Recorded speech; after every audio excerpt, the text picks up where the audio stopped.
to this webinar since this is our 254th seminar or webinar. It's been more than 4 years of continuous learning. We have Nordic Health 2030 in the Latin American context.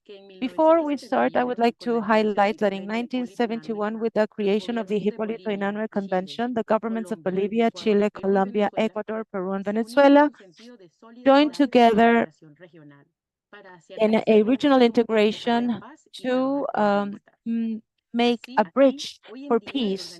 And the Andean Hipólito Unanue Convention now is constantly working with the ministries of health of the 6 Andean countries in order to materialize the right to health. In the technological globalization, the pandemic reaffirmed the relevance of the health sector for a life with well-being. It's our priority to keep health in the center of policies and social awareness and join together to take care of human life. Health is the bridge for integration and peace. Insights such as this and all the actions that we carried out can be found out in the Nordic Health journal that is available on the Orascon webpage. We would like you to leave your name, the name of your organization, on the chat, and you can there write your questions and also send them through the email that we have given you. For the attendance certificates, in any of the chats during the webinar, you will find a fixed link to where you can fill out a survey and leave your information. Please verify that your email is correct because we will send you the certificates to that email address in the next few weeks. We will start with the institutional greetings, and then we will have the presentations. And finally, we will have a Q&A session where we will answer the questions you have written on the chat. I would like to give the floor to Dr. Maria del Carmen Calle, who's the Executive Secretary of the Andean Health Organization, who will welcome our audience. Thank you very much, dear Yadira. Well, we are in our 254th webinar. We started with the webinars in May 2020, and we have not stopped making them because we believe that learning is continuous. First of all, I would like to greet each one of you for joining us and thanking you for joining us on this webinar organized and called Nordic Health 2030 Latin American Context. Today, we will explore the innovative philosophy of Nordic health, a model that has proven effective and sustainable, that can offer valuable lessons for our health systems in the Andean and Latin American region. The philosophy of Nordic health is centered in promoting health and the well-being of their citizens, prioritizing prevention, self-care, and an integrated approach that goes beyond the treatment of disease. This model has combined efficiency with equity, making sure that everyone has access to high quality health services.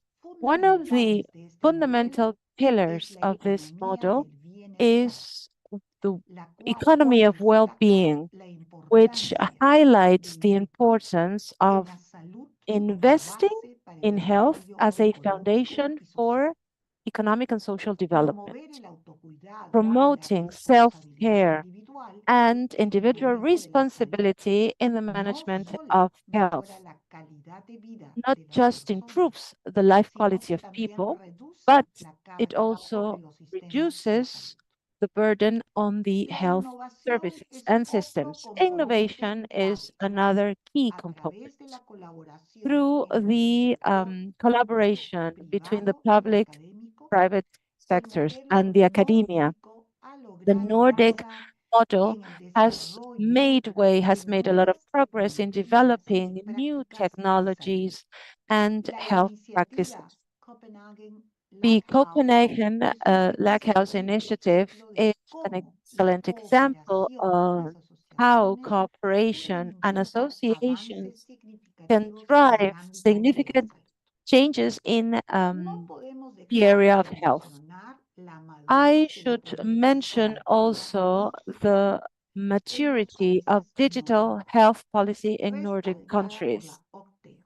backed La by the integración OECD. de The tecnologías integration digitales of en la digital atención médica technologies ha in medical permitido una services gestión más has eficiente allowed de los for a more recursos, efficient management of mejorando la resources, calidad and y thus improving the accesibilidad quality a los and servicios de salud. accessibility to health Para services. nuestra región, la For our adaptación de estos region, conceptos adapting podría this marcar concept un hito could en la transformación de nuestros sistemas de mean salud. a La milestone, could economía del represent a milestone bienestar, for the el economy of fomento de la well-being, for seguridad, promoting la self-care, innovación y el for uso de innovation, tecnologías and the digitales use of son digital áreas en technologies las in que our podemos region. These are intercambiar areas aprendizajes y where avanzar, we can exchange siempre considerando learnings nuestras and experiences, always particulares considering desafíos. our own Le doy la particularities and más cordial challenges, of course. bienvenida a los I would like distinguidos to ponentes, welcome doctor our Rafael Yasin, distinguished doctor Lars Mandia, guests, Dr. doctora Diana Aras Jason, Dr. Eriksson, Sutherland, doctor Dr. Eric Minter, Dr. Sunderland y como Arsevic, comentaristas nos and acompañará el doctor we are also Eric going to be Peña, joined viceministro de by Salud Dr. Eric Pública Peña, del Vice Ministerio de Minister Salud de of Perú. Public Health from the Ministry of Health of Compartamos Peru. nuestras experiencias, So let's aprendamos share unos de our otros, experiences, let's learn construyamos from juntos one esos another, and ciudadanos que nos let's lleven a build mejorar la salud y ideas el bienestar de that nuestras will help us improve the health and poblaciones. well-being of our Nosotros siempre populations. insistimos en los We 3 I: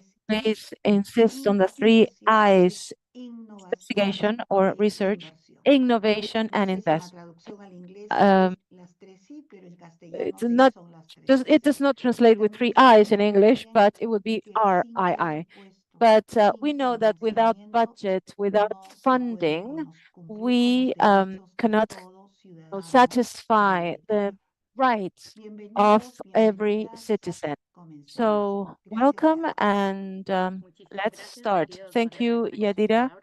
Dr. Kaye, thank you very much for your words. Now we have Dr. Boji Eliassen, who will say a few welcoming words for everyone. Muchas gracias. Gracias para Thank esa you colaboración que hemos tenido for this collaboration años that ya. we have had También for como years es already. tema que creo And que es muy cerca a mí of y course, ustedes these también saben que topics América you have Latina mentioned y are la very close to me. región You know andina that Latin también es America algo and que es the muy and importante the para mí en region esta are parte. very important for me. Hoy día And estaremos well, llevando today dos conceptos y we iniciativas principales are going to de talk salud about the main pública. initiatives we have on Nordic health. Claro que And el pensamiento general the cuando general estamos hablando de ese asunto idea en América when we Latina es, talk about pero these somos países nórdicos, issues in Latin no vamos a hacer America esto? is, well, you're Y es Nordic esta countries, how can percepción we que do quiero this cambiar. here? And this is exactly the Salud perception I would like es to para change. todos. Health is No for hay lujo everyone. en salud. There is no luxury Salud in health. es un concepto de salud Health digna y is dignidad es para todos. Y implies por eso necesitamos dignity and dignity empezar a for tomar all. esas So conversaciones y we empujar también need las to start ambiciones driving en todo our el mundo. ambitions Y eso forward significa también throughout the en los world, países and this andinos. also includes the Andean Bueno, yo countries. voy Well, a I empezar will como una presentación start sobre los with a conceptos y las presentation ideas about de some concepts and Nordic Health. ideas regarding Nordic Después, health. Eric And Sutherland de then la OECD va a Eric explicar un poco de Sutherland from the una OECD is idea going to explain this idea of maturity and working with digital health, which is also important for Andean countries and Latin America. Then Lars is going to focus on well-being and health,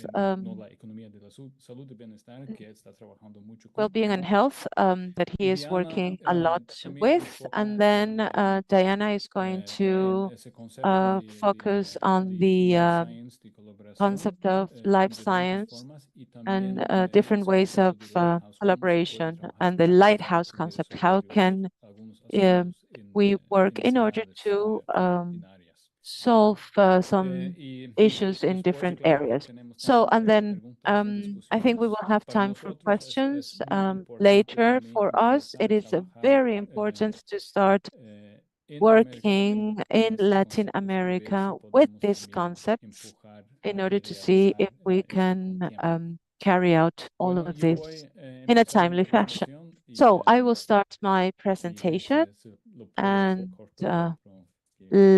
I'll try to make it short. If you would like me to make a brief presentation, a brief introduction.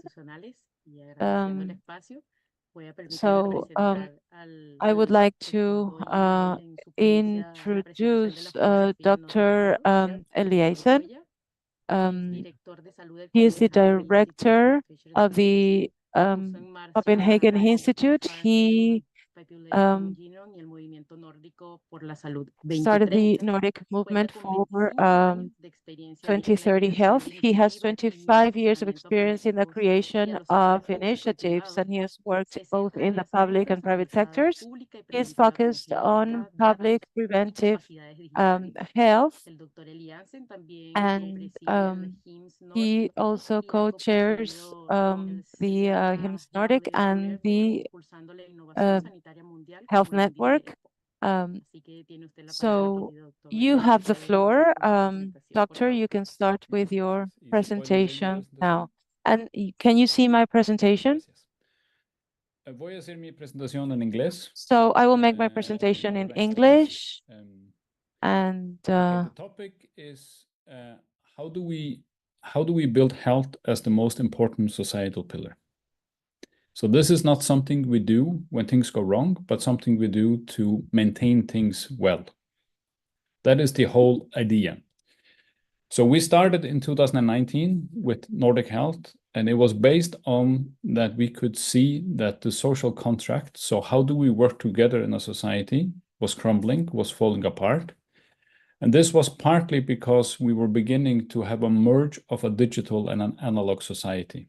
So how do you help each other, next of kin, social contract, when a lot of our interaction is not where we live? And we could also see that we were beginning to get new disease patterns to work with. So moving from communicable diseases to non-communicable diseases, very much lifestyle. So how do we work with that? Last year and this year, we then worked with how do we make this practical? So moving from the what to the how. And the most important thing here is actually not to look for answers, but really to ask the questions on how do we go forward in those parts. And here it's also very important that we begin to reflect and rethink. When we do health today, are we doing the right things? And are we doing the things right? So here it's a new time to really begin to think and rebuild towards sustainable health. And this connects with all of the things that we are working with climate change.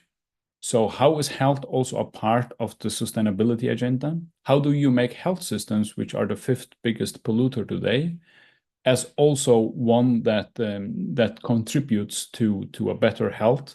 Last time we talked about respiratory health. So respiratory patients are the ones who are hit first when we have with the climate changes. So how do we also get those things in?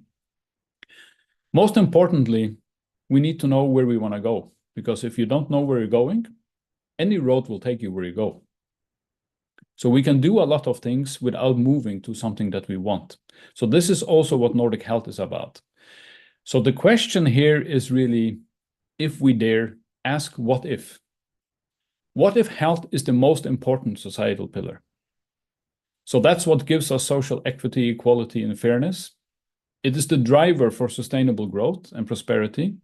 It is about the well-being economy. It's really about reducing avoidable disease burden. So in chronic disease, we estimate that 30% of the disease burden is avoidable if we used and applied the knowledge and technology that we have. And it's also about the societal resilience. So if you have a healthier population, you have more resilience in the society.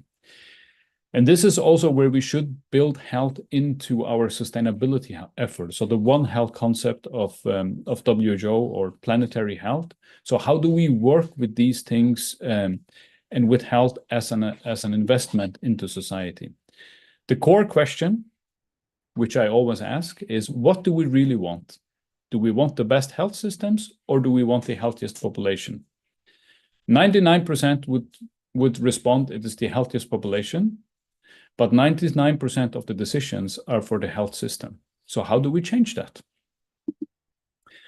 So one of the things that we decided in Nordic Health in 2019 was to say that of the 10% of GDP that we spend on health or sick care, how do we get 5% or half of that to become more preventative? So that's really a way of changing the mindset of goals on how we do things. And here we need to realize that we are in an era where we need super specialization. So we have super advanced, for instance, cancer care, and we need system thinking at the same time. So we need to have the aggregated with the very granular at the same time. This education does not exist. We have no concepts for it. And still, this is what we need to do. So how can we begin to work together really to push these things forward? And that's where we need to have this goal of the half-half aspiration on being more preventative. And this is both about primary, but also especially secondary prevention and tertiary prevention. It's not just health promotion that we need to work with. So how do we keep people as healthy as possible for as long as possible, even if they have illness?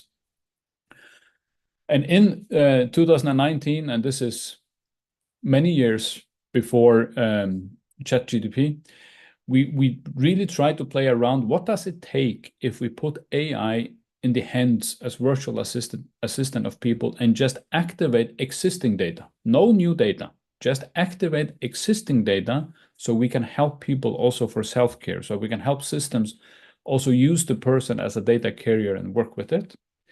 And that comes back to that we are moving away from that static data is enough. So how do we get the individual to be a part of the data production, to be a part of having data with themselves, and also work with real-time data in the system? And of course, you will say, okay, you can do that in the Nordics, and that's not possible in many other places. I would still contest that. It's not possible if you don't think it's possible, because we really need to go back and say, the next era of digital health is not what we have known today. It's going to be based much more on real-time data. And in most countries, most people have cell phones. And those phones are going to be data production devices in different ways. So here in the Nordic Health, we made 4 scenarios of where we could go. And the group that was in here said that this has to become a much more dynamic private-public partnership development. Nobody knows a real private-public partnership model yet, was the claim, and we need to figure out how do we do this more dynamic. So when the companies come into health, it should not just be about getting a service contract. It should be about how do you develop together in different ways. So that was really pushy. And it has to be preventive approaches and also really focused on how do we deal with the people who already have chronic diseases. So you delay the onset of additional diseases and you reduce the disease impact of the chronic diseases that we have. With that, we also aligned on several work streams. So this was all from really mapping deeper health data in the Nordics, interoperability, working with the streams in Europe on European health data space, working much better with standards, but also, I think, most importantly, but not so popular always, is to work with the solidarity concept of data. So how do we build solidarity in when we have data? And what Eric is also gonna mention is this maturity model that we want to test in the Nordics. How do we have data policies that work? And with that, there are several practical things that we are trying to push forward now over the coming years. In the end, this is about a huge amount of different principles, concepts, and frames that others are doing and we are doing, that we are trying to put into these 5 pillars, or high 5 as we call them. So these are the improved technologies. How do we get them to work in a direction so they help us in different ways? Then it's improved prevention on the primary, secondary, and tertiary level, really focusing on getting the timing and the precision right, having in mind that one of our biggest weaknesses is that our diagnoses are very poor compared to our treatment. We need to focus more on being precise on diagnosing right. And then there is the dignity and the equity. So we need really to push dignity as a concept that you need to tick off when you do new things. Do you provide more dignity, yes or no, when you do these things? And then there is the improved sustainability on all levels. So it's both the impact on the environment, it's the resource uses, but it's also economically sustainable for the society when you work with these things. And most importantly, we really want to do a partnership on doing research and mapping on what are we paying for the things we are not doing. So the cost of an action, what does it cost us in 5, 10, and 20 years, not just in money, but what does it cost us as societies that we are not doing the things that we know we could do already today? Thank you so much.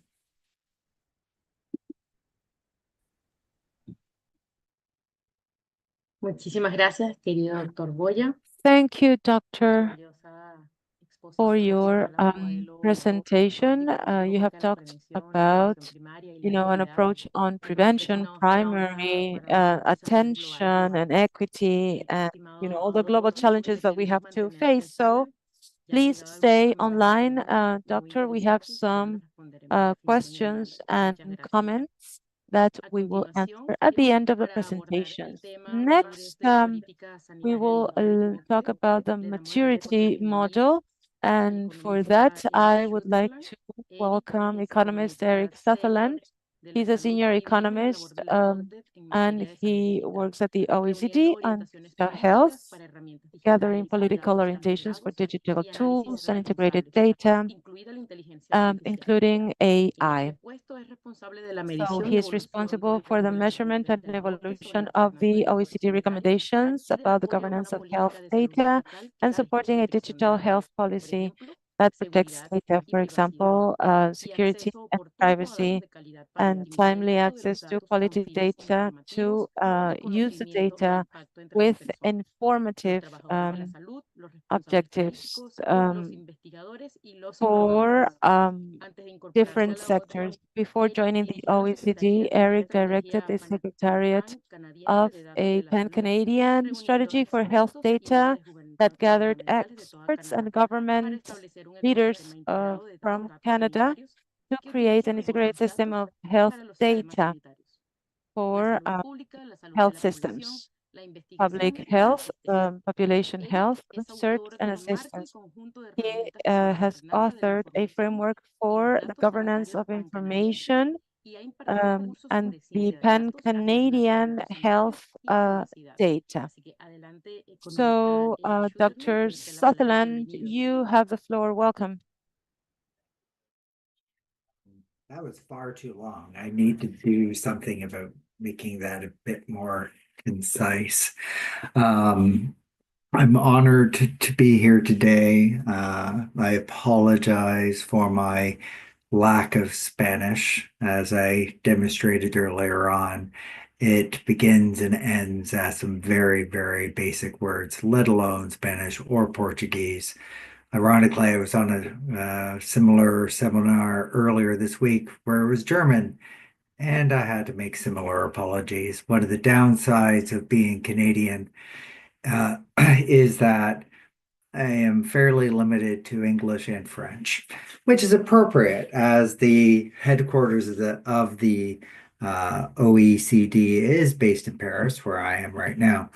In any case, one of the things I've been doing in my 2-year journey at the OECD has been really focusing on how to strengthen the foundations of health systems for the 21st century.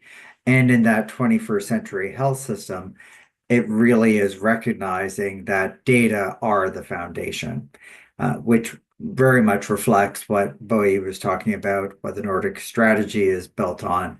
And hence why when I had the opportunity to join in some of the work with Bowie on working from the what to the how, I was very, very happy to join that effort.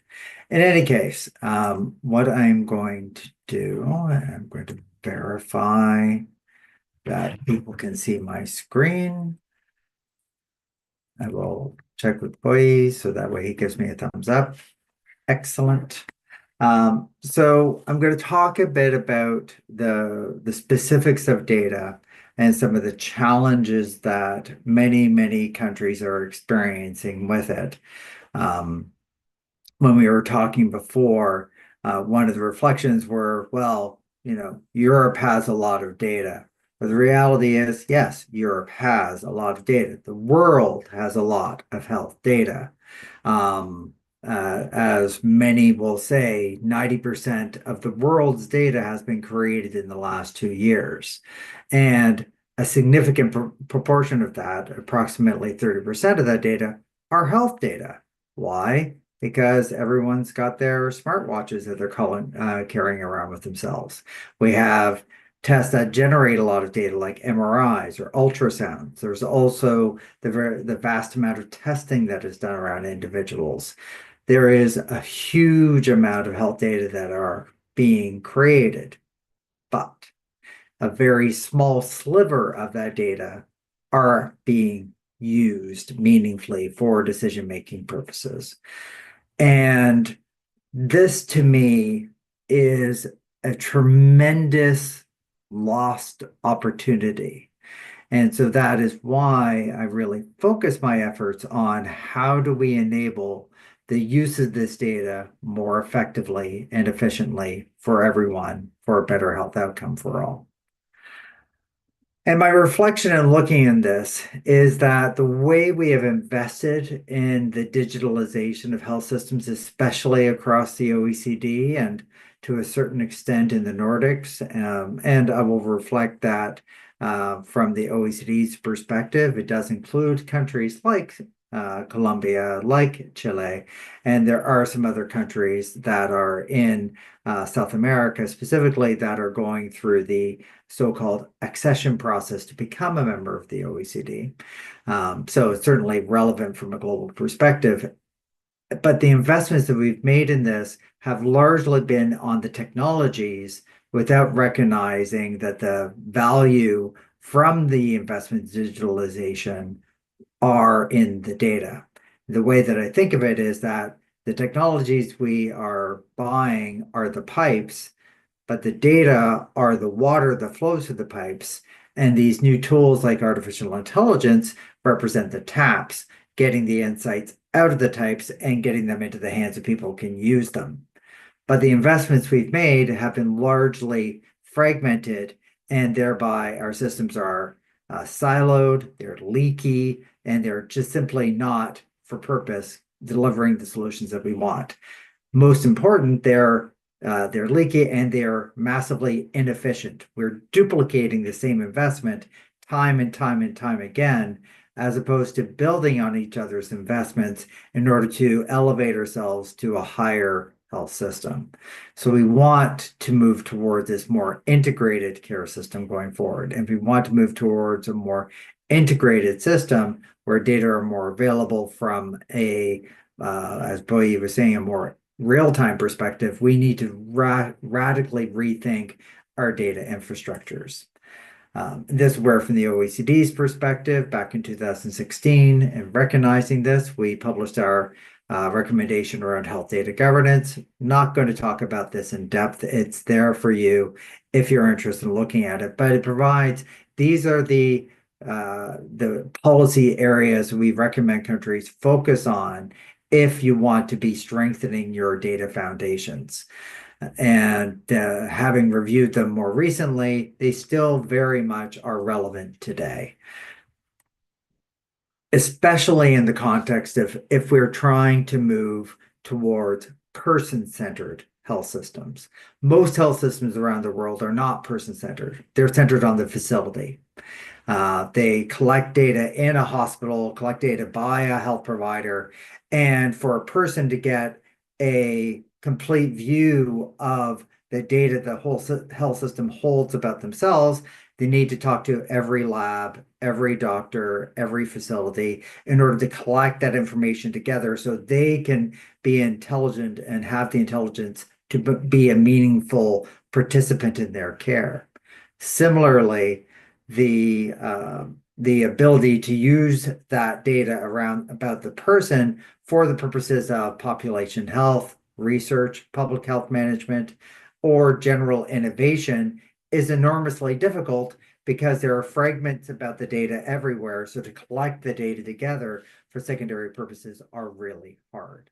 And based on that, I then took a look at what are all the policy frameworks that I could find around the digitalization of health, and how could I pull them together into one coherent message, because too many of those frameworks are focused on either the technology or the data or the analytics. And the big insight that I had coming out of that, and sorry for this, that A, it's small, and B, it's in English, but I'll talk through the areas. It's really recognizing, similar to what I said before, you need to understand the policies around how you are generating analytics that are the insights of the system, and how do you put those insights into use. That is the outcome of investing in a data foundation. A data foundation by itself is meaningless. It is only useful when it is used. And the value of the health system comes when data are collected, integrated, and used. That goes to the second section built on making sure that we do have that integrated set of health data and people can get meaningful access to that data and information. And at the same time that data have the appropriate protections on it as is appropriate. Most of the time when we've talked about health data in the last 10, 15 years, we have focused almost exclusively from a policy perspective on privacy. My reflection in this is that by focusing on privacy without focusing on data use, we have actually caused harm. And if our job as health professionals and digital health professionals is, like health providers, is to do no harm, then we need to rethink this action of how to provide access to information in a responsible and timely and quality fashion. And that's what all of these policy areas are around. The third is around the technology, which is, as I said earlier on, the pipes. How do we make sure the pipes are secure, that there aren't leaks in the pipes, that when we buy the pipes, they're meaningfully glued together across, so they actually fit with each other in a seamless way, so we don't create these silos of information across the ecosystem. And then the other major reflection that I had in this work is this part of the bottom, because it's great to have pipes, it's great to have water, it's great to have taps, but you need to have engineers who design the system, humans who are engineers designing the system. You need to have plumbers who maintain the system to actually make sure that things are fitting together, and that when leaks show up, to actually address them and fix them, that can actually evolve the systems appropriately going forward. So all of these human factors, which are around trust and maintenance and building capacity and the human capacity to use these systems, are absolutely essential. So with this, I've taken this and turned it into a policy checklist, which is this maturity model that Boye was talking about. I then applied this with a group called the Global Digital Health Partnership. This is a gathering of around 50 countries from around the world, which again includes several countries in South America, Argentina, Chile, Uruguay, to really understand what are their policies that they have. And so what we did, we classified for the countries that participated in this work, we classified the policies that they had within their countries around the digitalization of health. And we classified each of them against these 24 policy areas with the intention of saying, well, what are the policy areas where we have a lot of information, such as in access and privacy? We had more than 4 policies per country have that were related to access and privacy. The message there is that you have so many policies that it can get confusing for innovators to integrate into this system because they have to understand all the policies that are involved in order to get appropriate access to the information and or to make sure that things are being maintained privately. On the other hand, we look at things like indicators or management of indigenous data, where very few countries had policies that were related into that space. And that means that maybe there is more things we can actually do in order to respect individual and community data rights and to measure the effect of the system going forward. So based on this, we're now continuing our work with the Global Digital Health Partnership to work at that within each of these policy areas. What are the things we can do in order to help these policies be more compatible with each other?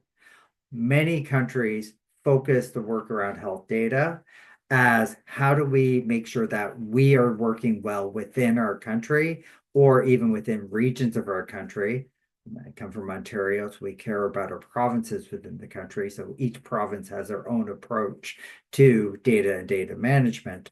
But the challenge is when you're trying to cooperate across borders, it becomes very hard because effectively what everyone has done is they've built pipes that fit their local infrastructure, but they aren't designed, they haven't thought about how to ensure that they fit together across borders.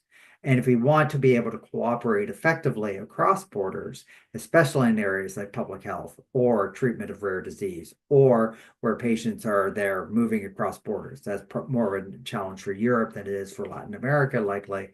But certainly the ability to cooperate around public health, cooperate around disease management, these are areas that are a profound need from a cross-border perspective, and simplifying the ability to do that is essential. In particular, if we want to make sure that the analytics that we're getting in that space are timely, accurate. When I was in Canada, one of the major challenges that we had there is that we would often create great reports that were based on data from 3 years ago, which is, in a health perspective, almost useless. So we need to be rethinking our data infrastructure so we get the accurate and more timely data to be available and usable to create the insights that we need as policymakers when and where we need them. And this is what the work of the policy framework is meant to achieve. So that's a very brief overview of what it's all about. Happy to share more information with you. Hope that was helpful. How to stop sharing. Muchísimas gracias, estimado economista Thank Schroeder. you very por esa much, ponencia y la importancia de los sistemas de Dr. salud centrados en Sutherland, profesionales for y el valor de your los datos integrados para presentation. hacer un uso Thank you adecuado y ético. so much Le pedimos for mantenerse en sala, talking about dado a the los value beneficios of de estos temas muy integrated interesantes data que and seguro serán funcionales al individual-centered final en el diálogo. health. Muchísimas gracias. We have a few comments and questions from the audience in the chat, and we will answer them at the end of the presentations. Thank you very much. Next, our next speaker is Dr. Lars Minter, co-founder of the Northern Academy. He defends self-care implement and health alphabetization centered on sending social movements and community health. He works in creating digital health solutions and projects regarding non-transmissible diseases and mental health. Dr. Munter, you have the floor. Welcome. Thank you very much. And my Spanish is about as poor as Eric's. The only major difference here is, of course, that him being Canadian, he has to apologize for it. But having said that, of course, I'm happy that to know that there's a translation here, and I'll try to do my best to at least convey the messages in as clear as in English as possible. And if I now share my screen, you will see my presentation here in slide mode. This was actually the second slide. Perfecto. But still, universal well-being, the topic of what I'm going to talk about today. Obviously, the overarching theme for our webinar today is a Nordic approach. My argument in this is, of course, that while our onset has been the Nordic countries and having the wonderful playground of the Nordic countries, this is not only applicable to the Nordics. There's a universal well-being that we need to talk more about and how to also use that as a strategy tool. When we talk about well-being then as a global concept, some of you that might be curious about Scandinavia may have read books about the concept that we have in Denmark, hygge. Some of these concepts can be hard directly to translate, but hygge is something about lighting a candle for sure. It's something about being cozy in those long winter nights. Denmark is not the only country that has that kind of concept. In Finland, you have the concept of sisu, something about being strong, something about overcoming different types of challenges, but linked also to certainly the community and the well-being of it. The Nordic countries are not alone in having those kinds. Some of them are also, for instance, the Japanese ikigai, that also reflects an element about the community and how you actually move forward as a human being within that community. The Africans have one too, the South African Ubuntu. It's also linked to how you can move forward as a community in trying to do some towards well-being. And even though you might recognize this one from South America, the concept of how you live together with also, of course, nature. It's not about only yourself and the pursuit of materialism, but a wider concept of how you exist in the world. And of course, that is also then linked to a wonderful element, the well-being paradox of Latin America, where you report consistently higher well-being sort of data than what a guy, and don't get me wrong in this context, a guy like Eric and his colleagues would be flabbergasted about. But because given the material sort of objective wealth of Latin America, you shouldn't be that happy. So something's going on that you can use as a global concept. And well-being is not just about being nice. It actually has a power. And certainly a power that also translates into something in democracy. This is one, happiness on the ballot, why well-being might be more relevant to the election than economic growth. So apparently this concept has something that you can actually use in a strategy concept, in a democracy concept. This is from the pro bono economics. And of course, some hippies, or rather some economists are, of course, hippies. So if you don't believe that one, let's take another one. The voters' feelings mattered. Large-scale study highlights predictive power of negative emotions on electing results. The Wellbeing Research Center of the University of Oxford. Now, this means, of course, that as a system, as a politician, one should think about how well-being gets made, of course, gets shaped. from the American Psychological Association, population well-being and electoral shifts. There's a link between how you can actually use this. And if you think that this is about psychology only and pro bono, then of course you have OECD again, launches the House Life Report and Digital Wellbeing Hub for a more inclusive and sustainable well-being for all. And even though I have all the the best love for Eric and his presentations, the OECD is not sort of placed in the world to promote soft and fluffy. It is definitely because it's good for the overall well-being of all. So, if you'll allow me then to share, this is the cutting-edge technology of the 1920s. It's the cockpit of a Sopwith Camel, an airplane that had a carrying capacity of 1. It couldn't fly very far and couldn't do that very safely, maybe, but it flew, and it was the best at its time. If you compare to a cockpit of an Airbus present day, you'll notice quite a few more knobs and gadgets here, and it takes a fairly well-trained pilot in understanding all the data that it flows into this system. But it can fly for a lot more people, and it can fly much further than the Sopwith Camel, and can do so much safer as well. So our economy, though, or as Eric said, 3% of the health data is currently used. So maybe it's time for a change of mindset and technology, and let's use some more of that data. Now, then well-being as a strategy tool, how can that be done?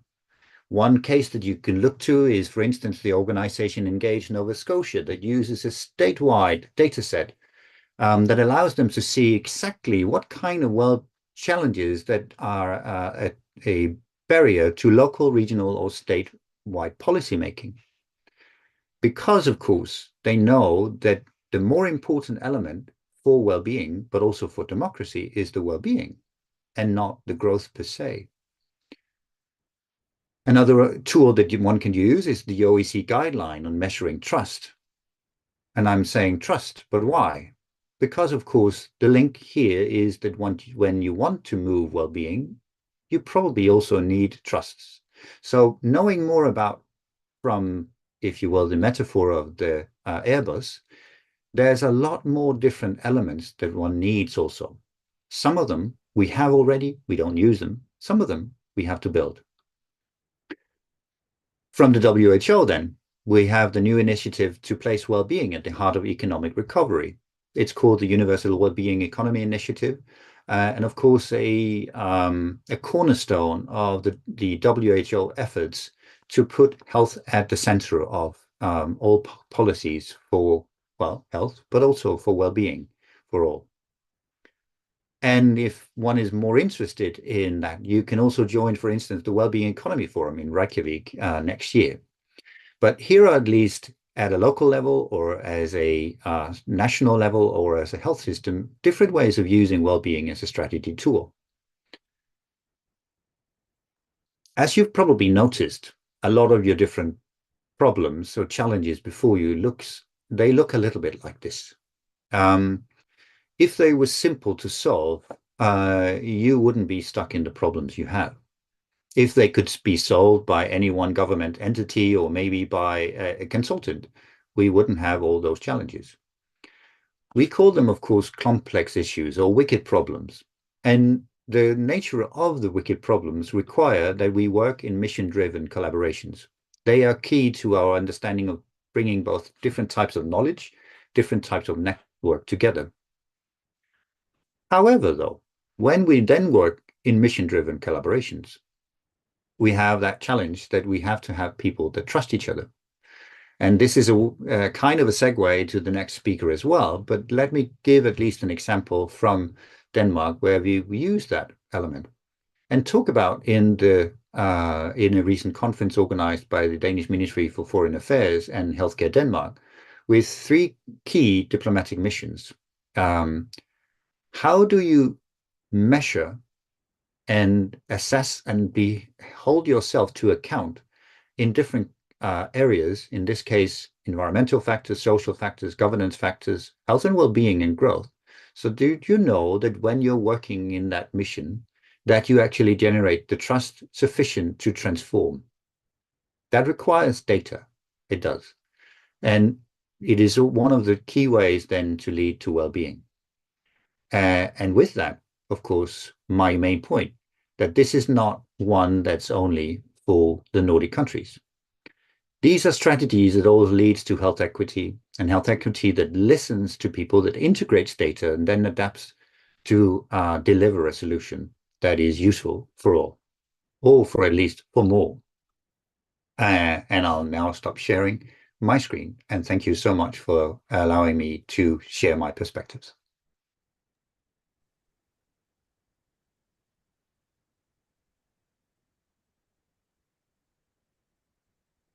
Estimado doctor Lar, muchísimas gracias por su importante presentación y esos conceptos tan interesantes como el HAI, el SISU, el Ubuntu, que muchas veces la doctora Calle lo Thank you menciona. very much for your presentation and for the different concepts that you shared with us. I am sure that our dialogue is going to be very interesting. Seguidamente para abordar el tema innovación, asociaciones e iniciativas del Copenhagen Lighthouse. Le damos la más cordial bienvenida a la arquitecta Diana Arsovic Nielsen. Diana es la directora general del clúster empresarial Danish Life Science Cluster. Tiene una amplia experiencia en innovación, tanto en el sector público como el experience in both private and public sector, and previously she has been the center chief of the innovation in the city of Copenhagen and the director for the Center for Innovation for Sanitation. Diana is an architect with a specialization in industrial design, and she has a bachelor's degree in organization and management. So please go ahead, Diana. The space is yours. Thank you very much for this great opportunity to share our insights from Denmark. The first few slides I will share is around the organization Danish Life Science Cluster, to explain to you how this is also an operating tool for how to build the health model in the Nordic. So if you will take the next slide, Bogi. Denmark just launched their third national life science strategy, and it has a great expectation of growth and an economic growth, moving on to past expectations for treatment and care by the public. This enormous industry is taking up around 20% of the Danish export, which is why they are also looked at as as an industry that should contribute to the society. The growth level in Denmark of economic growth are expected to be even higher in the next years, why the national government has been expecting this industry also to include the rest of the industry taking care of the ecosystem within life science. So the Danish Life Science Cluster is a governmental funded model to be the neutral platform for industry, government, and the knowledge sector to collaborate around the future health models. If you take the next slide.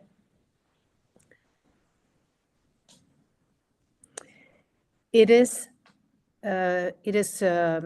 based as a member organization where we have 260 members in the whole country, and we describe the industry covering both pharma and biotech, health tech, but also medtech and welfare technology, looking at care from very different angles and including the different organization sizes. Small companies with just one person in, or huge companies like Novo Nordisk are members in this organization. Our value creation is to make people meet each other. And if you take the next slide, Bogi, I can show you the job of the Danish Life Science Cluster is, on the one hand, to make people meet each other.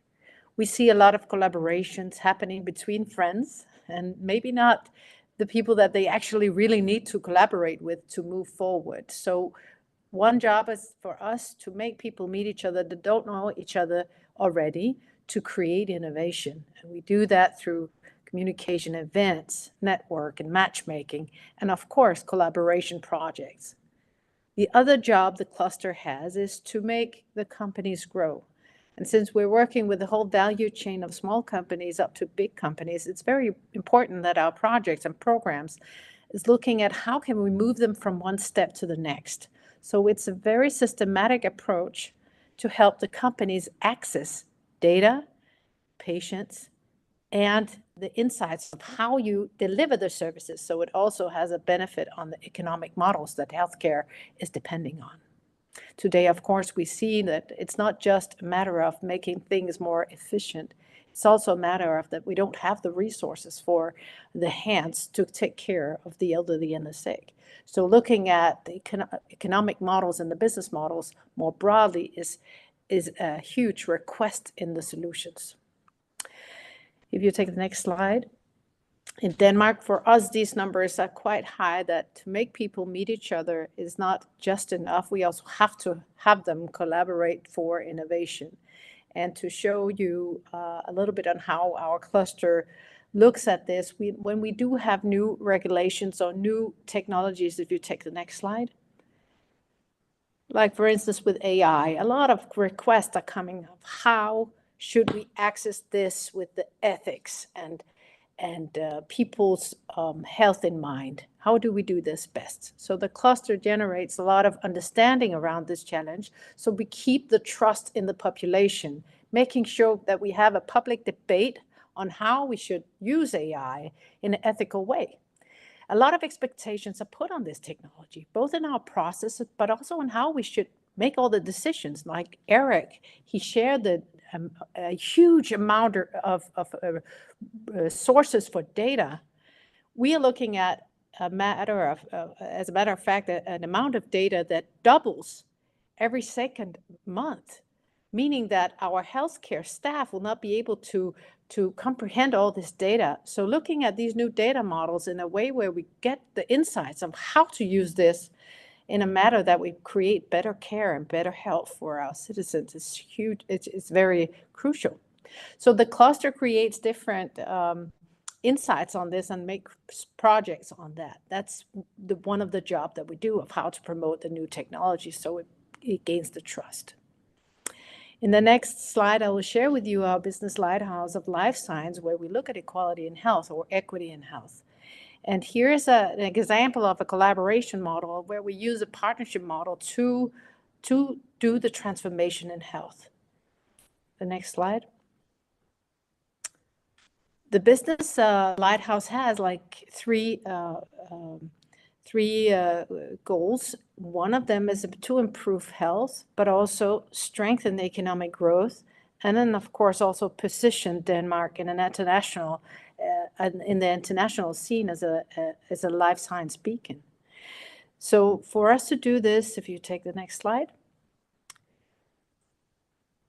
we on a national level created this partnership where we included all stakeholders that would be building on, that would want to pursue this mission to ensure both better health and more equity in health.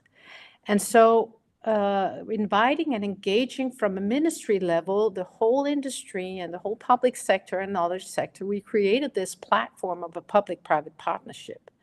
The consortium, it both has a political level where we have the mayors and the regional councils, chairmen and the CEOs of the large companies create and define the mission for us to be able to facilitate the collaboration around that.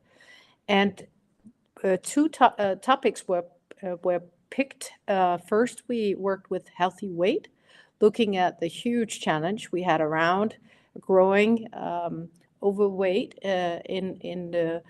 or a challenge with obesity in our population. And of course, Novo Nordisk, with the amount of research and insight they would have on this topic, looked at it more broadly saying, we're not going to fix this challenge with pharmaceuticals alone. So how can we work with prevention and early detection, and who can help us here?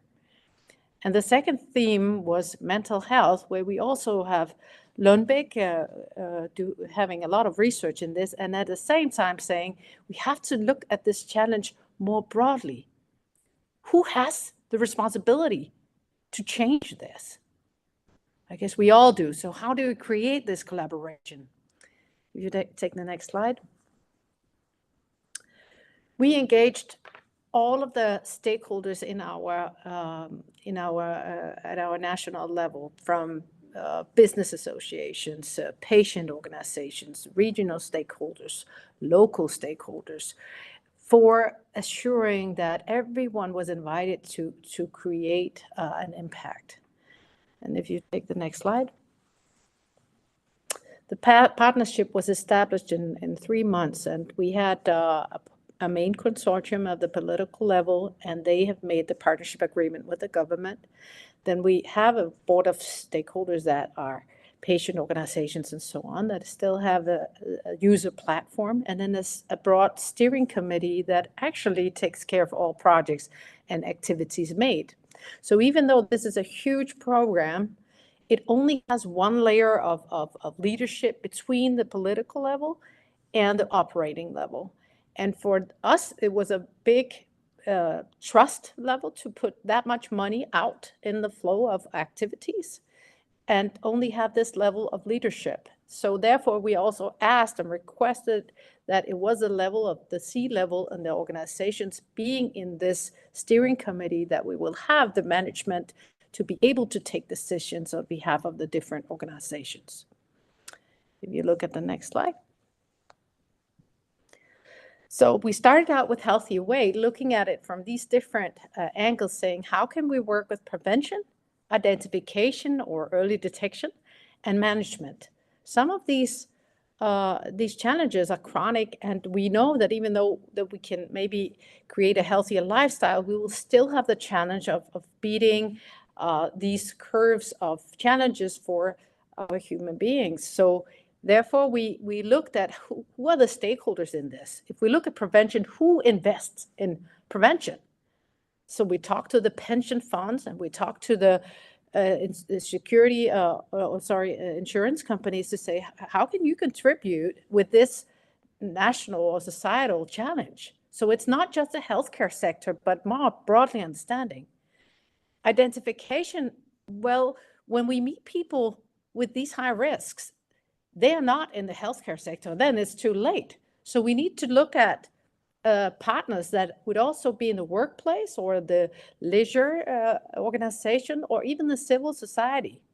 So engaging in the challenge with this approach, we got a lot of activities done from a much broader level than we have even expected starting this up. The second theme, if you punch the key again, has been mental health. We started that 1st of January this year. And we have looked at the same lens of saying, how can we work with prevention, identification, and management, both looking at the young people and their huge challenge with mental health problems, and then how can we engage anti-stigmatization for the mental disorders that we see so places here, and that is a challenge for detecting it. And then, of course, strengthening the understanding that treatment is an ongoing thing. And for a lot of the patients with severe mental health problems, it's going to be a journey for life. So the government in Denmark made a 10-year plan for psychiatric care and mental health. And the partnership here took that plan and said, how can we help you implement this?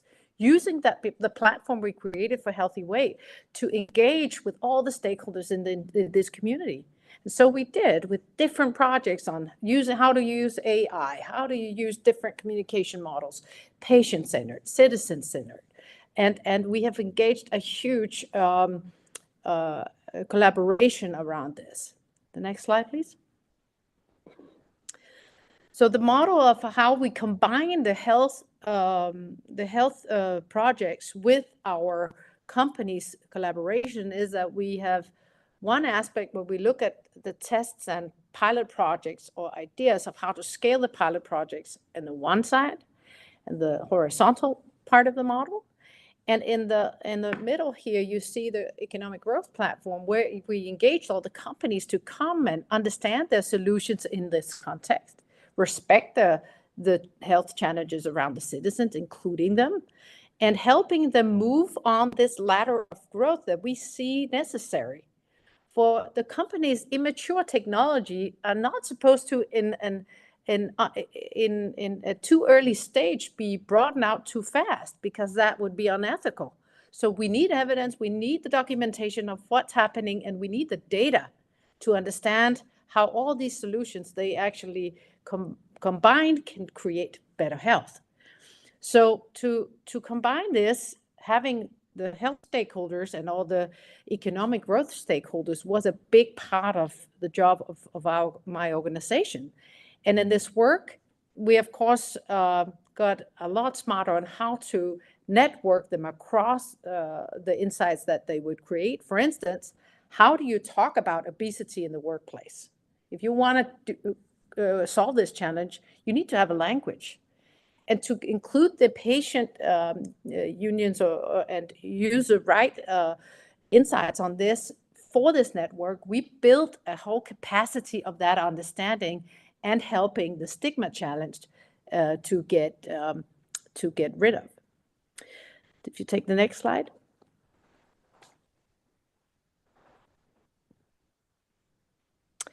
So creating the economic growth model while solving the challenges in health, we help the companies move on this ladder to help them to scale.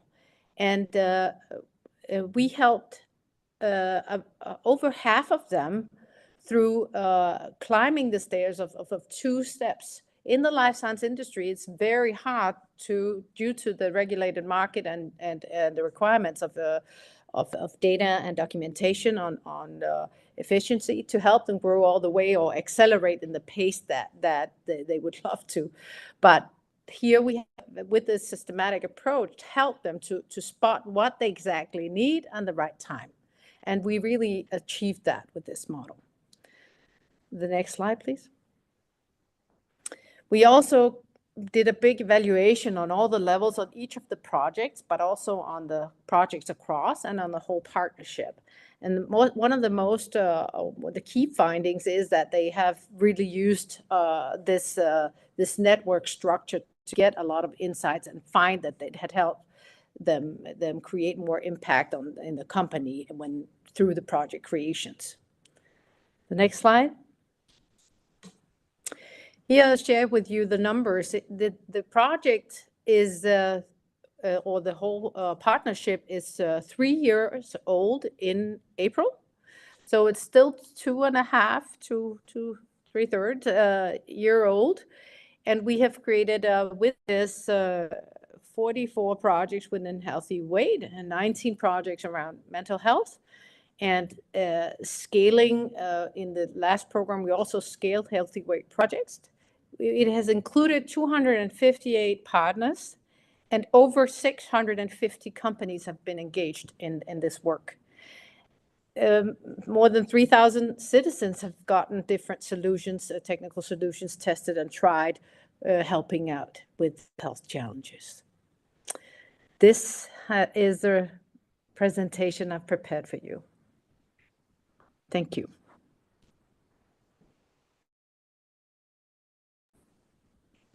Muchísimas gracias, estimada arquitecta Diana. Agradecemos su valiosa ponencia. Thank you so much, Diana. We thank you for your valuable information, and we highlighted that the importance of models to create these ideas based on transformational technologies is very important, and it gives us global solutions.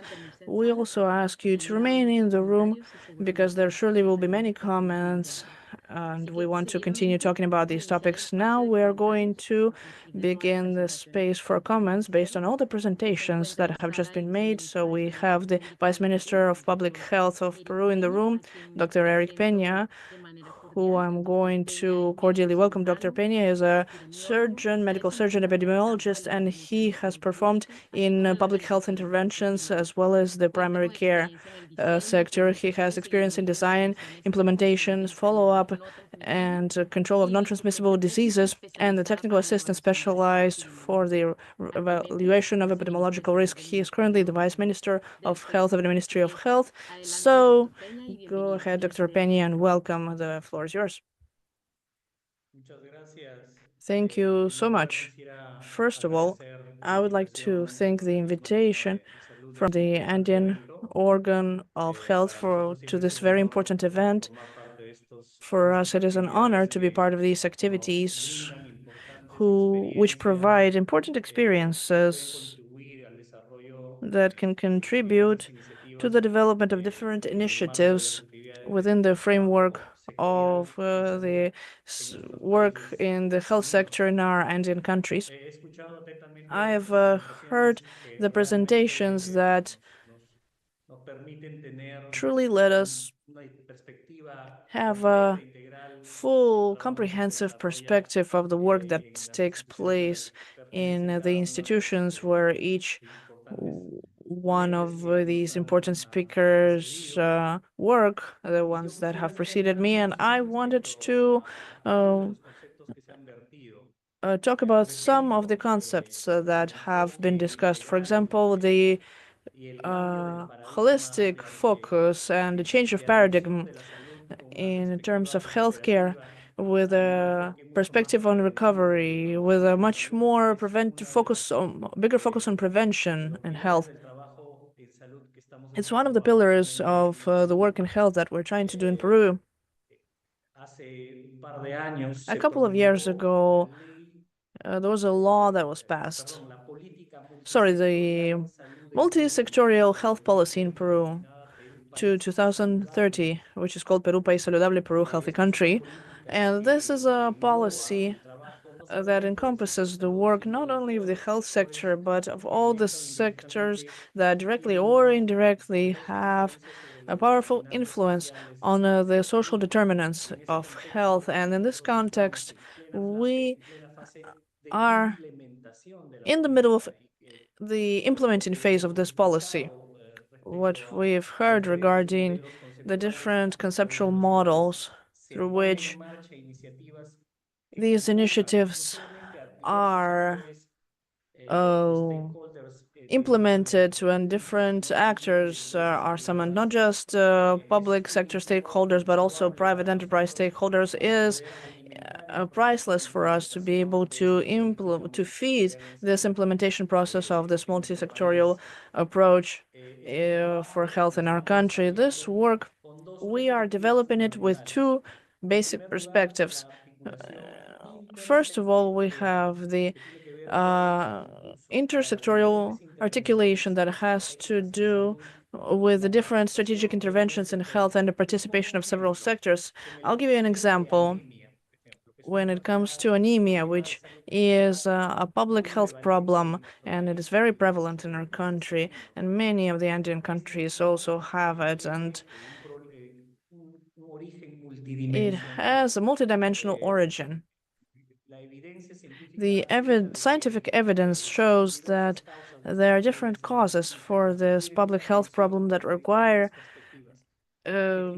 attention from different perspectives, that has to do with providing safe water, safe food, that has to do with other sectors such as the housing sector, the production sector, agriculture sector.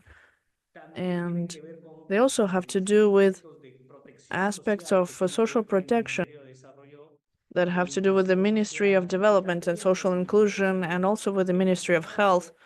Within this framework, a multi-sectorial approach was developed that ensures the participation and commitment of full activities on this terrain of each one of the sectors involved. And on top of that, this multi-sectorial perspective, on top of that, the policy has to be implemented from the point of view of intergovernmental assignment that has to do with active participation of the subnational governments. And right now, I am in a meeting of the regional state council where the central government gets together in technical tables and in subscribes commitments with the local and regional governments, and answers questions about the main sanitation issues. This holistic perspective of health with focus on well-being, on living well, as was manifested in the previous presentations, have to do with a reflection in the work that we develop in between several sectors, and something that caught my attention as well, and something that I agree with completely, is the value of the need of ensuring it's the efficient and effective use of the information, of the data, and not just of that. For that, more than to reflect what the Peruvian government has been developing in this perspective, I want to add an example of what we are trying to develop in our countries. The vaccines constitute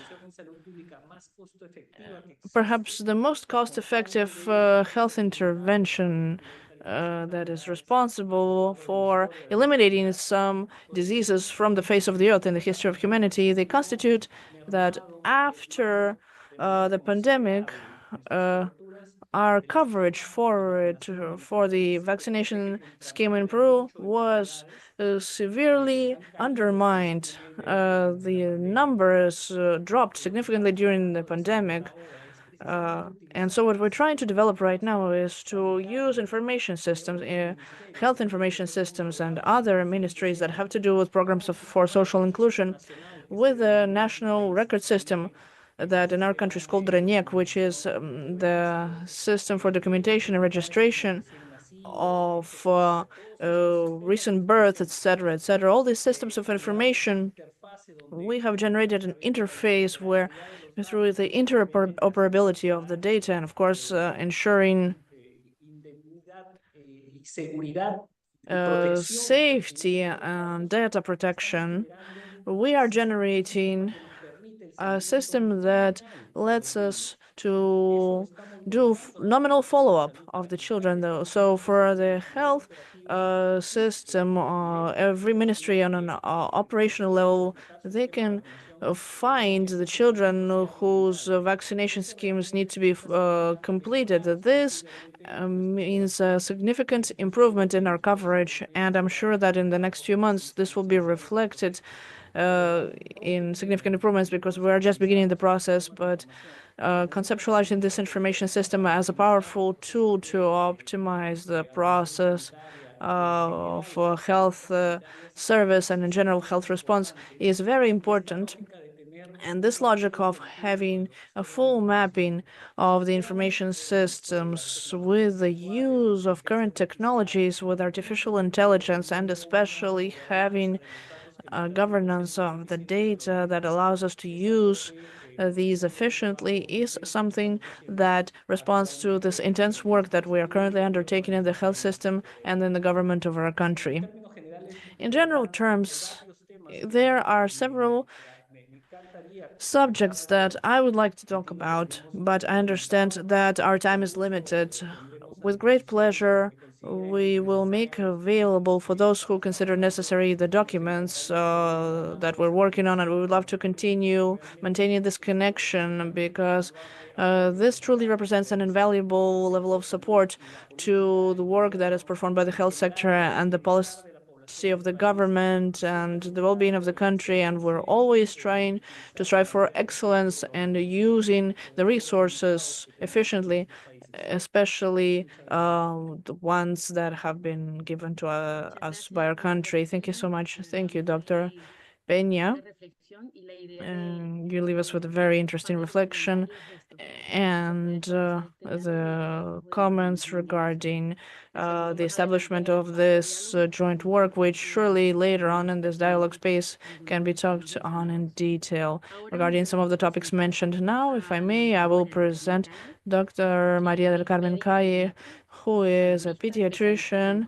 She's a specialist in health diplomacy, and she's graduated from the Cayetano Heredia, conductor of public health, a specialist in comprehensive health and adolescent health.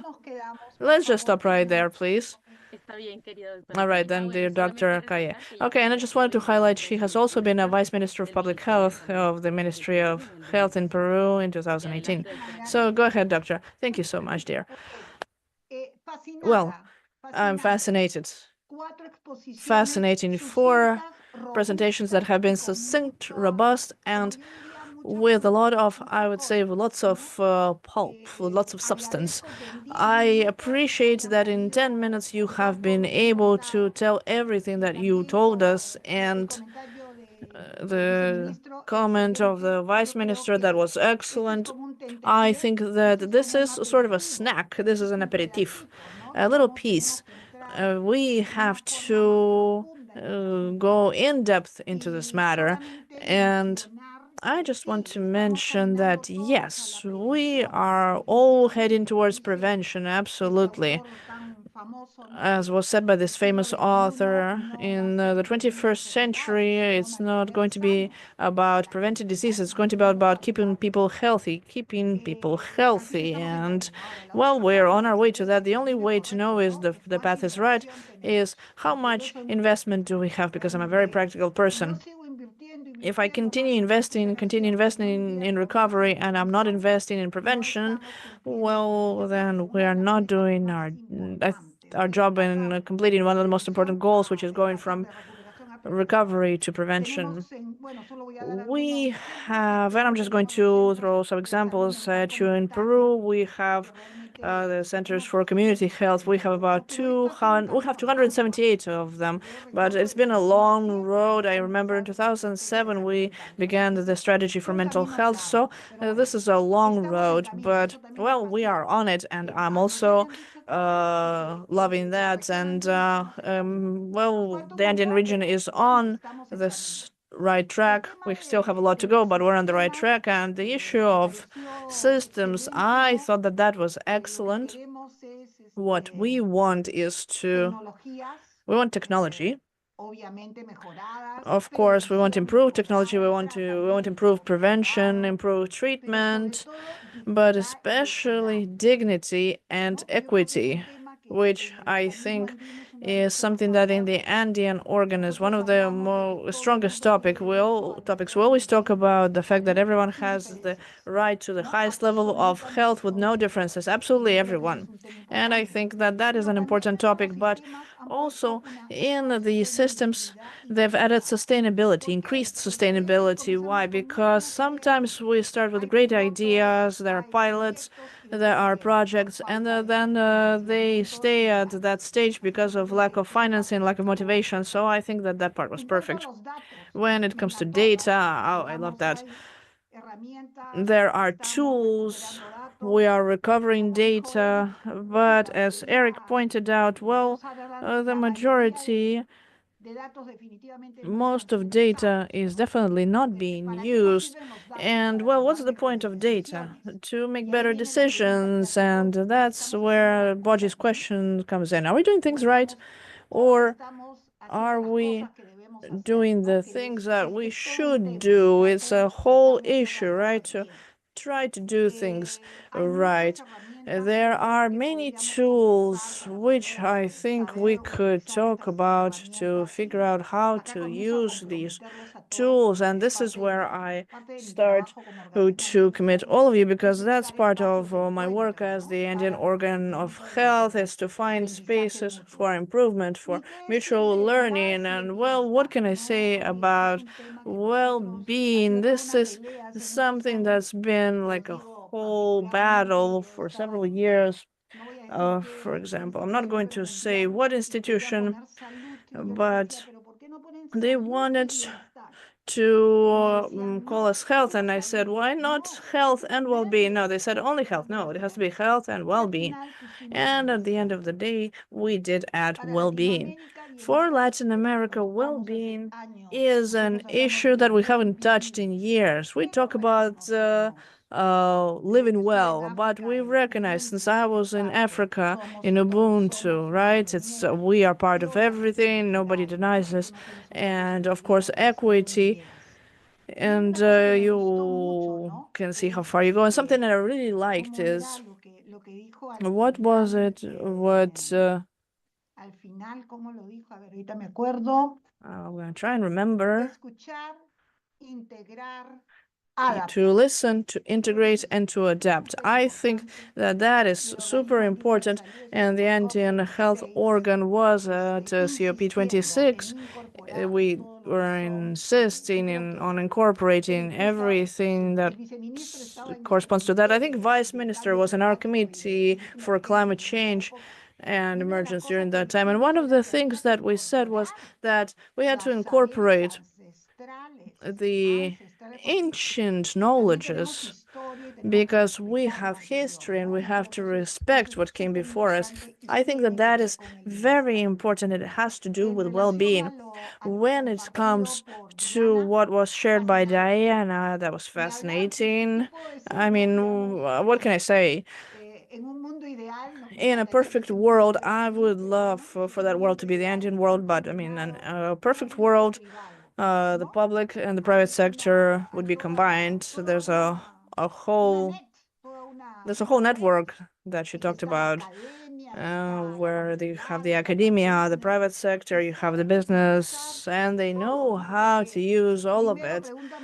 Because first they inquire about what the need is, then they do the concept study, and then at the end, as we say in Latin America, they land on specific things. I love that they started with the healthy weight, right? Because that is an issue that I have. I suffer from being overweight or obesity, but I loved it, right? Because overweight, the unhealthy weight and obesity is something that is killing us, and there are no differences, right? They used to say only the richest people were the most obese ones. Well, that is false. Now we have obesity throughout all the social levels and specific things, right? Preventing, identifying, and treating, because sometimes we stay at the prevention stage and sometimes we don't know how to identify properly, and sometimes we do not treat people who already suffer from something. So for us in the Andean organ, we are very clear on the central medicine for people. And for us, medicine is an art, is a science, it's technology, but above all, it's being human. And there's something that Gandhi said. You have to be humane. ¿No? Que hay esa parte no la debemos We perder should not lose that part when it comes to the treatment, to being humanitarian. And that's where solidarity comes in, right? To show solidarity, because we can't go through the pandemic scenario again. This already happened to us once. We were not very solidarian during the pandemic, and the pandemic has taught us many things. So I think these were very robust, very interesting presentations, and I want to invite everyone. This is my part, right? I want to invite you, I don't know, Boji, if that is possible, to have meetings, technical meetings now, that go more in depth and where the representatives of the ministries would be present that know more about the topic or more involved in the topic. For example, the issue of well-being would be well connected to health promotion in all the 6 ministries. The issue of, well, what Diana talked about, having strategic alliances, I think would have to be connected to services and systems. So this bigger overarching issue that you talked about, the Boji data, well, enough said. It has to be connected to everything that has to do with the information directors. And there, Eric, I want to share that we have the Andean Digital Health Committee, and that right now it is being led by Dr. Perez Lu, who is a person who is very convinced and very prepared in the matter, so it would be great to have a technical meeting. And of course, with Boji, this meeting would be on a vice ministerial level of the countries. Would be wonderful for the minister to be there, but I think the vice ministers are, at the end of the day, the ones who set the pace. It would be important because It's not that we have nothing. I can say that with great Andean pride. It's not that we have nothing. There are many things that we made progress on, but there are also many things that we can do so much better. And if we have clear examples that have already yielded results, which have been efficient, it is definitely important for us to learn them, to adapt them, because we have to adapt them to the reality of each country, each region, and well, why not?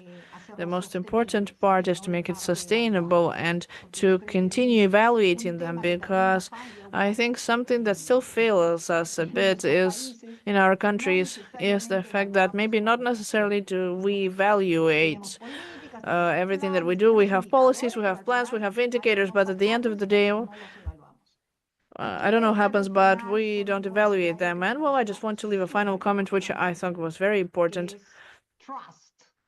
which is trust. Definitivamente, a nivel mundial, On a global level, we have lost the trust in our system, in our health systems. Definitivamente se ha perdido definitely la confianza we've en lost the trust nuestros sistemas. Y ahí, in our health ahí no systems. solo hablo de And I'm regiones, not just talking about the es Andean el region, I'm mundo en talking general. about Así the que whole world. el trabajo es duro, So it's el hard work. trabajo es, hay mucho, mucho por hacer, There's definitivamente. lots to be done, definitely, Pero but cierro mi I want comentario to finish diciendo, my el comment by ¿no? saying the motto of our Juntos somos más organ. fuertes, Together we are juntos stronger, llegamos más and lejos. together we will get further, and that's it for me. Thank you so much, Dr. Kai, for your participation in this dialogue, and now we will begin the space for the Q&A, and I invite every speaker and commenter to turn on your camera. And while there were many questions that were left, in fact, our commenters mentioned a few. One of the questions, and I would like to make this an open question so you can begin the dialogue, has been both for, and maybe if Dr. Ricardo, Dr. Maria del Carmen have additional questions for the speakers, you can ask them freely. And the first question was connected to the trust. They say the Nordic vision, part of their solid values and principles, on top of the trust in the authorities and starts from the trust in authorities and officials. How can we achieve this in our region that has been impregnated by a history of corruption that has sort of permeated this bad perception of the health authorities? I don't know if any of the speakers would like to answer this. Yes, if I may start. Sure. Thank you. Perhaps I'm the one who can begin this conversation for the two regions. I think being patient and impatient at the same time is important. So corruption is not going to be cut down to zero in a year or 5 years. To be realistic, but the work has to be started, and it's true that the administration and the civil society need to move with greater transparency. And honestly, Denmark, 100 years ago, was pretty corrupt. We were not the society that you see today that is super transparent. And it was the development of the welfare state with these basic economy, basic access for all, that little by little, they developed little by little the trust in this. And there is a difference in building trust in a small country versus a large country. That is a fact. And of course, there are historic agreements, but if we compare, there's a case that is very important to mention, that I mention a lot, but it is a very small country. Estonia, 25 years ago, I was in Belgrade. It was completely corrupt, completely chaotic. But From there, the government with the companies said, okay, we are going to end this. And the part that I think that we can learn from is, well, okay, so there's lots of corruption. We can cut down this by making digital money. We're not going to end corruption, but we can cut down on corruption. That was one part. The second part that they decided was that the information that was in the system should only be in one place and shared. There, you need to create an integrated system. So the idea was not to let's make a digital system that works. The idea was how can we make something that's really efficient to put in place these digital tools. And the second thing is, okay, we have this, but we have no jobs in the country, and what can we do? And so they put this at the center of learning and the development of digital forms in Europe. Thank you, Dr. Boji. Lars? Yeah, yes. To add also, I mean, I agree completely with the boys' comments, but to add also, coming from a country like Denmark that doesn't have a single mountain, nothing in Denmark is higher than 100 meters or so. So using the metaphor though that you would appreciate more is that when you climb a mountain, you'll probably you shouldn't look at the peak and think about how hard it will be to get there. But you would know that if you take the first step, that would be a much better strategy than to just simply stop and never do that. So speaking of trust, the first element that the boy also pointed to is that moving in the right direction is the first and foremost step. There are so many cases where you have a complete lack of trust in countries that have been at war, in systems that have suffered from economic breakdown or similar, where you see a slow, methodical, and strategic approach can rebuild trust. So thinking about the size of the mountain and thinking that it cannot be done is probably not the best advice we can give. But instead, thinking about the path to the top of the mountain would be the way to go. It can be done, and it's slow, and it's hard, but you will get to the top eventually. Muchas gracias, doctor Lar. Doctor Peña, por favor. Thank you so much, Dr. Lars. Dr. Peña, please go ahead. Yes, thank you so much. I want to add to what has already been said, and I think this is crucial to have a strategy that goes step by step to recover trust in the highest levels. But we also have to acknowledge that there's a diversity of factors, political stability, etc., that generate a context over which we have to develop these strategies responding to this need to restructure for health. And I want to add to what has already been said that there's a scenario where we want to continue building on a strictly local level. I want to tell you that a few weeks ago I was in an event of an event for Peruvian Society for Family Medicine, Community Medicine, in the context of community service, medical service on a local level, with the construction of trust through interaction of the health services and the interventions in public health constitute one of the most important pillars in the construction and building trust in the health sector. The interaction with the families, with the community, constitutes one of the most critical spaces to legitimize the participation in health, and this is what we're trying to work on intensely through a network of committees in health on the level that is the closest to the citizens on a local level. And in this sense, from there, we build or rather rebuild this trust that requires legitimizing these policy decisions. I wanted to add something, and that was transparency. Let's call things by their name, facts as they are, what they like, what happened. So we have to have capacity for communication. I'm talking to you, talking to the patient, talking to you, the nation. I have to be clear on who I'm talking to, but I think one of the most important things, it's actually two things. First, we have to be accountable. We are authorities. We have to be accountable for what we do.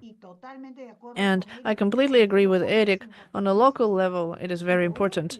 And the last thing is, well, being accountable, but also acknowledging our mistakes. We are human beings. I think that this is a basic thing. We cannot, I don't know how to say this. We cannot continue covering up our mistakes. Okay, we made a mistake. Okay, we'll end in a trial. Yeah, we'll end in a trial. But this is a way of recovering trust. The most important thing is to be consequent, to be coherent. If you do say something, you have to do it because it's a tough path. I like the mountain analogy. Unfortunately, like you said, and Boji, I know there's no mountains in Denmark, but reaching the top is, well, that's the ideal, right? I think Eric wanted to say something. Yes. Go ahead, Eric, please. Thank you for that. And I think that there is a difference between trust, confianza, and trustworthiness. And one of the things that when we talk about trust, it is hard to get trust. The focus should generally be on how to earn trustworthiness. And you do that by, and this is what we heard earlier on, listening, involving, meaningfully engaging with the citizens, with communities, with health providers, because they're the engine of the system.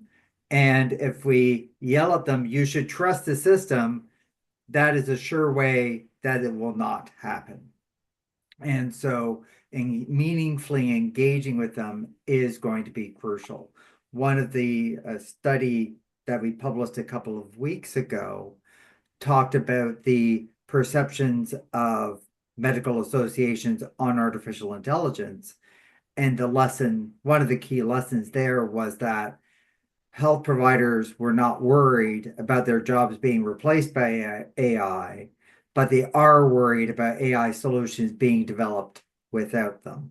And I think it's a similar lesson in the space of trust.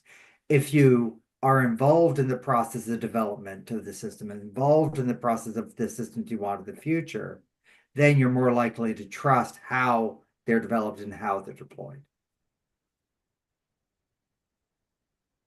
Así es, muchísimas gracias. Esta primera ronda de preguntas. That is true. Thank you so much. We have very interesting reflections in this round of questions. There are many questions. I'm going to try to optimize our time and add maybe at least two more questions. I would like to add something to make the conversation more fluent and to make the most out of the time. The first one says, we could say that the vision of the Nordic vision of health has digital sovereignty or independence from entrepreneurial interests when it comes to capitalizing data. What is the sovereignty in this sense when it comes to technological independence? And the second one is on people-centered service. What is the OECD's recommendations to reinforce sanitation policies and populational service, considering that we in our system have fragmented data that is dispersed everywhere and that affects our interoperability. I will repeat if you can participate anyway, and if Dr. Peña and Dr. Maria del Carmen, if you have any comments, you can join this dialogue. So, well, Eric, maybe you can take the floor. I suppose on the second question, that certainly is mine to talk about. So in the OECD recommendation on health data governance, it talks about the importance of interoperability of data, of ensuring accessibility of data while ensuring it is protected. And it does, the first clause in the recommendation are that the public and providers are involved in the design, implementation, and operation of your data governance systems. Now, when we have assessed countries of how they're doing with the recommendation of health data governance, well, frankly, not many. There are many countries that have a far way to go. And will not be surprised to learn because of the significant Danish flavor we have in the call. Denmark is among the leaders in the work around health data governance. And so generally speaking, I would say this is where, from an OECD perspective, we would say that, or rather, what we do is to help countries understand how to interpret, how to implement, how to operationalize the recommendation, and understand where you're at today and where you could be in future. Something we've done for Netherlands and Japan, we did what's called a health information infrastructure review, but that's a long term. What it really means is working deeply with the country to understand where you're at, what the health data governance recommendation would say where you should go, and based on that, how do you evolve from the current state to the future state. That may be an interesting activity for various countries. Muchísimas gracias. Adelante, doctor Thank you Boyi, so por much. favor. Go ahead, Dr. Boji, please. Gracias. Thank you. The question of the data sovereignty, es una pregunta que this is a es question súper difícil. that is very difficult. Yo personalmente he trabajado mucho con eso los Personally, últimos 20 años, empezando con I've Nordic. worked on this for La 20 realidad es years, que and honestly, propiedad de datos, propiedad data única de datos ownership no tiene la función que queremos. does not have the function that we Que want it to queremos have. es que hay What we datos want is únicos to que have que si entra unique un data conjunto agregado that donde se is part of an aprende y aggregate regresa set propiedad. that you learn from, and that then Si tú pones it goes una back. propiedad como And tenemos if de you cosas assume data físicas ownership en of datos, physical no things vamos a in poder data, hacer eso. we're not going to be Y si able to no do podemos that. hacer eso, And if we ¿por cannot qué do that, producimos why datos? do we produce Esa so es much la data? primera pregunta.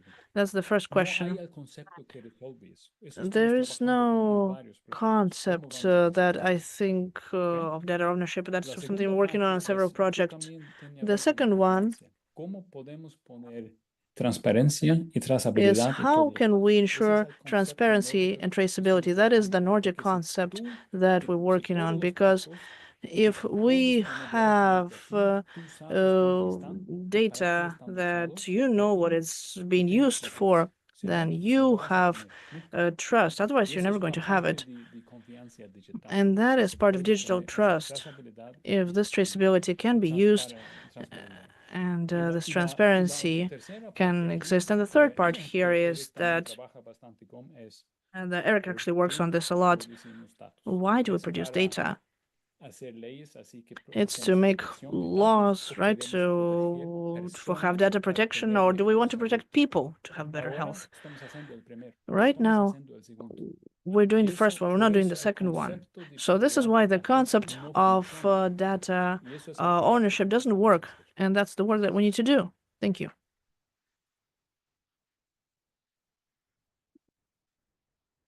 Perdón, tenía mi micrófono cerrado. Adelante, doctor Lars, por favor. Go ahead, Dr. Lars, please.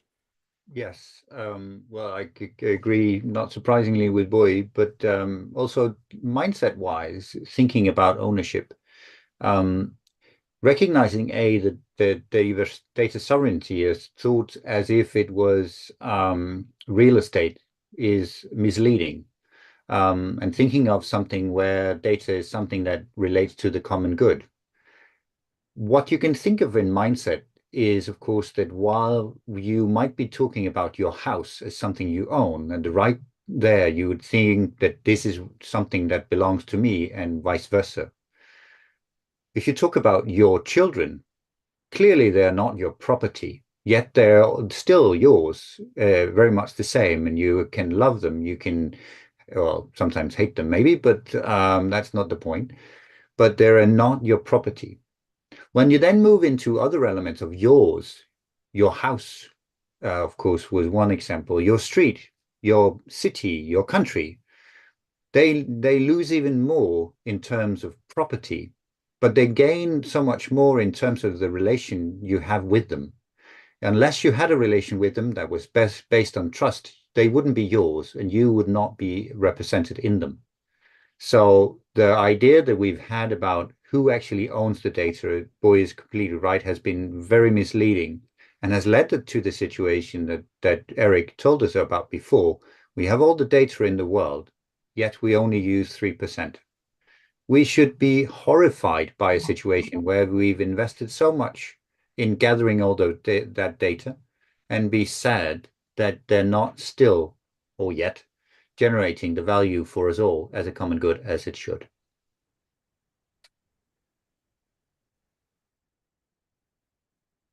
Muchísimas gracias. Adelante. Thank you so much. Por favor. Go ahead, Diana, please. I agree completely, but I also want to build on top of it, saying that ownership and access to data also is about communication around what health is. And I think we talk a lot about data as if it is a resource for the system mainly, forgetting that access to data also is access to knowledge and understanding of what's going on. And a lot of data or a lot of IT systems have been designed in ways where the users really don't get anything out of watching the data. I don't know any other sector where discussing data on this level it makes sense. I mean, the financial industry or the traffic industry, you don't discuss data in this matter because you are depending on the fact that the data is going to help you out. And in health, we have designed data in a way where it just confuses you. The language is just making distances. So I believe that we should kind of regain the ownership for data to be something that helps us. And it's unethical not to use it in a way that we improve lives. And by making data available for the citizens, not just by ownership, but in a way where you use it so that you can understand your health situation, that's the way you build capacity and make a sustainable healthcare system. In this way, you give the ownership for health back to the citizens.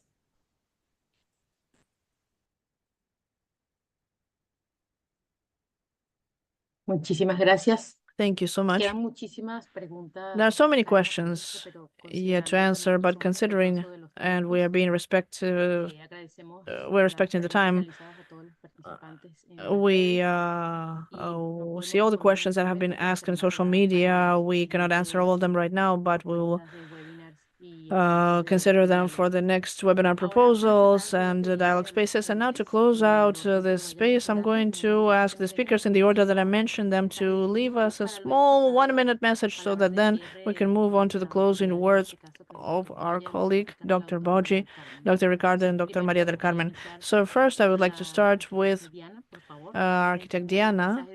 Please, 1-minute message to close this session. I think I just delivered it. Give the people the power of their own health. That is my recommendation. It's where you build trust and also build beautiful systems.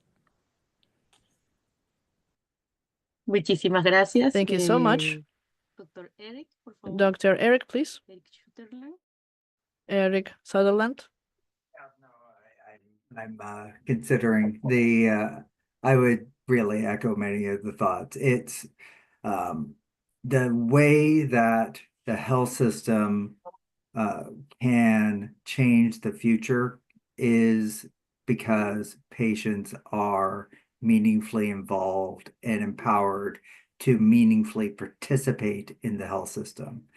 That is how we can help overcome our health workforce crises, help overcome our non-communicable disease and aging crises by meaningfully engage the public in health.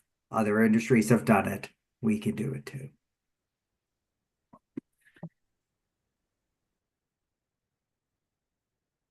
Así es, muchísimas gracias. That Adelante, is true. doctor Thank you Lars, so por much. Go favor. ahead, Dr. Lars, please. To not simply repeat what what Diana and Eric just said, but I agree with them. To give a little piece of advice. We've been talking about what you can do for patients or citizens to maybe get trust out of them. But there's things that we can do as actors ourselves, as stakeholders. And I would like to introduce or consider that you think about the concept of systems leadership.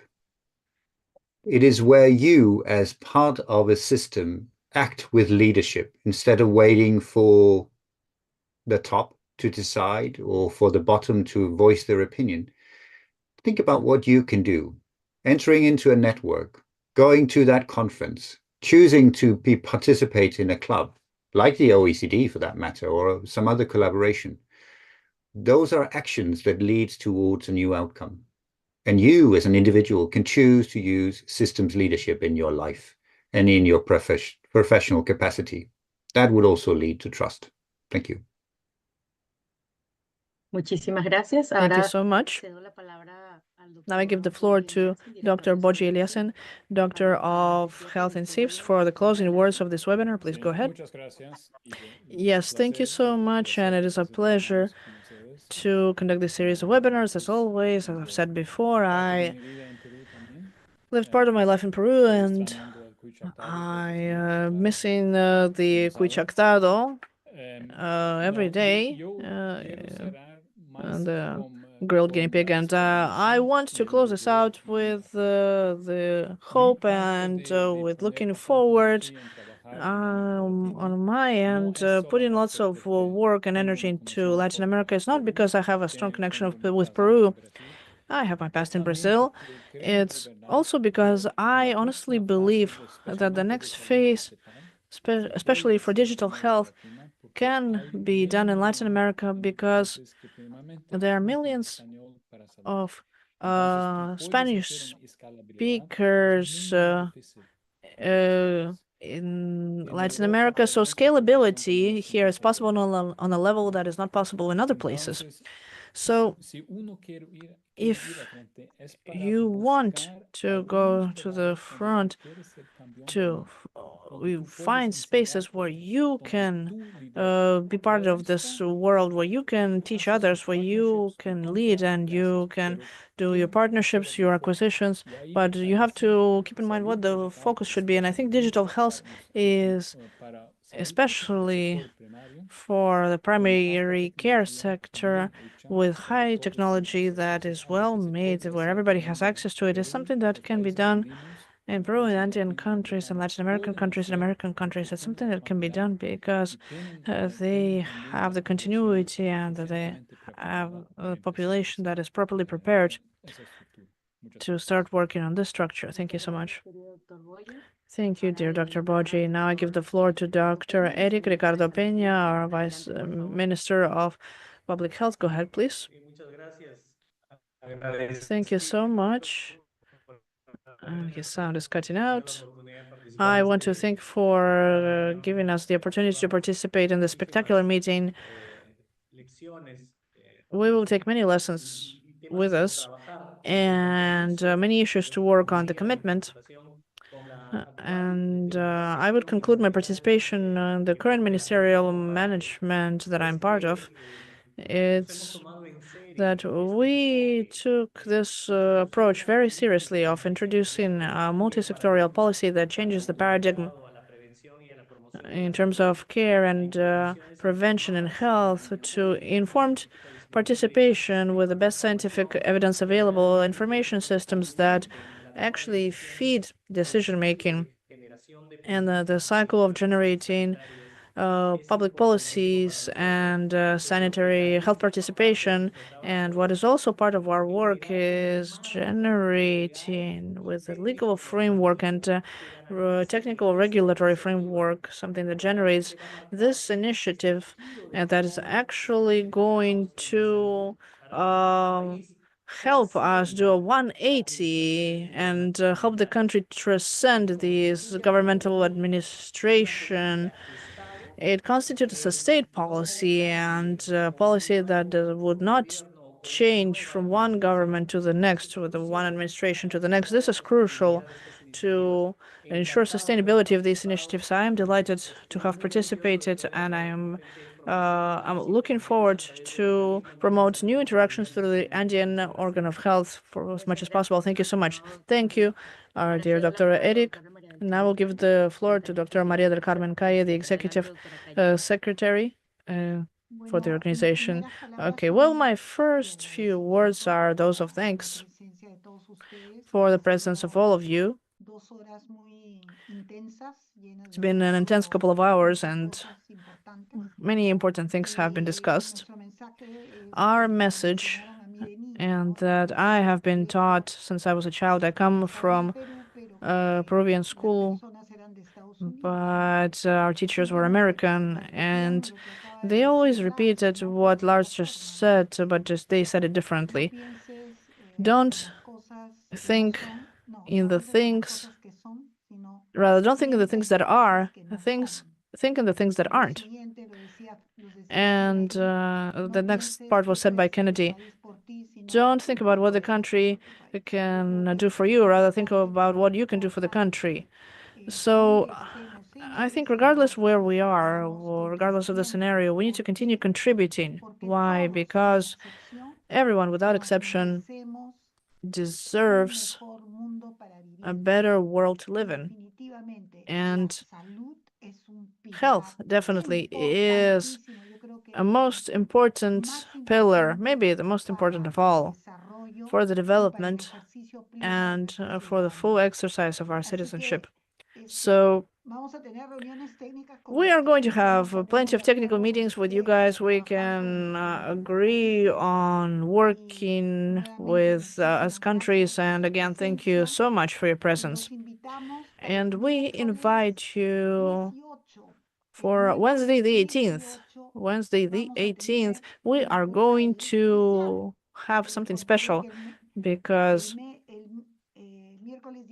Wednesday the 18th, the Andean Health Organ is going to have the Politonanwe complex will turn 53 years of us working, and we're going to present the docu-fiction Voices of the Pandemic. This is the Rascono project and BID for strengthening the decision-making in the control of the decision-making in the COVID-19 pandemic in the health vigilance in Bolivia, Colombia, Ecuador, and Peru. This is going to be on the 18th.